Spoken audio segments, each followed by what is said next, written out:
কংগ্রেস ভেঙেছিলেন, দিদির দল ভাঙবে বিজেপি, একযোগে আক্রমণ সোমেন অধীরের। ভাটপাড়া তৃণমূল বিধায়ক অর্জুন সিং বৃহস্পতিবার তৃণমূলে যোগ দিলেন। পরপর তৃণমূলের নেতা বিজেপিতে যোগদানের জন্য কংগ্রেসের জবাব, উনিও তো কংগ্রেস ভেঙে দল গড়েছিলেন।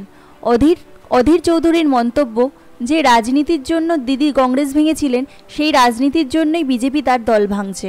সৌমেন মিত্র বলেন, দল ভেঙে আসা মাল নিয়েই তো তৃণমূল, উনি তো কংগ্রেস ভেঙেছিলেন। কোন মুখে নীতির কথা বলছেন? ধার করা মাল নিয়ে ঘর তৈরি করলে ঝড় এলে সেই ঘর টিকবে না। তৃণমূল দলটাই ধার করা। অন্যের ঘর ভাঙলে মনে রাখতে হবে আমারও ঘর ভাঙতে পারে। বিজেপির থেকেও খারাপ দল তৃণমূল। কংগ্রেস সভাপতির চেষ্টা ভোট ব্যাংকে ভাগ বসানোর। সৌমেন মিত্র বললেন, লড়াইটা নরেন্দ্র মোদী বনাম রাহুল গান্ধীর, মাঝে আর কোনো দল নেই। বাকি আর কারো কথা ভাববেন না।